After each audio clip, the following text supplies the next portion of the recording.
Milo was a chubby cat. He had bright orange fur, his eyes were sparkling green. Milo lived in a village. It was surrounded by a forest. Milo loved to play. He chased butterflies in the garden. He climbed trees with his sharp claws. Everyone in the village knew Milo. He was a friendly cat. One sunny afternoon, Milo was playing. He was in his yard. The birds were singing, the flowers were blooming. It was a beautiful day. Suddenly Milo heard something. It was a faint sound. It was coming from the forest. It sounded like a whimper. Milo stopped playing. He tilted his head. He listened carefully. The whimpering sound came again. It was soft but clear. Milo was curious. He wondered what was making the sound. Could it be a little animal in trouble? Milo was a brave cat. He decided to investigate. Milo's friends were nearby. They were a group of sparrows. They always chirped and played with Milo. They heard the whimpering too. "Don't go into the forest, Milo," chirped a sparrow named Sammy. "It's dangerous." The other sparrows nodded in agreement. The forest was big and dark, but Milo was determined to help.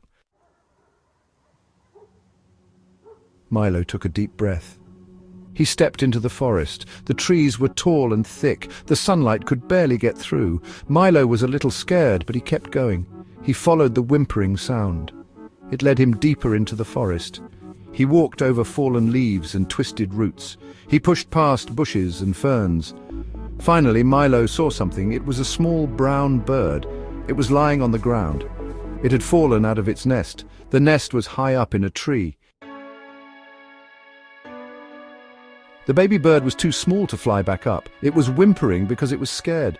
Milo felt sorry for the little bird. He knew he had to help. Milo looked around. He saw a long branch on the ground.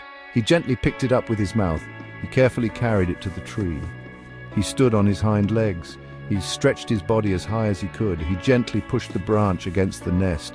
The baby bird saw the branch. It bravely hopped onto it. Then it quickly climbed back into its nest. Milo watched as the baby bird's mother flew back to the nest. She had been out looking for food. She chirped happily when she saw her baby was safe. Milo felt happy too. He had been brave and helped someone in need. He turned around and walked out of the forest. When he reached his village, he told everyone about his adventure. All the villagers praised Milo. They called him Milo the Brave. They were proud of him for his kind heart.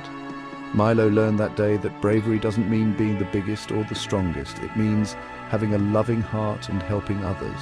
From that day on, Milo continued to be brave and kind. He was always ready to help anyone in need. And that is how Milo the Brave became a legend in the village.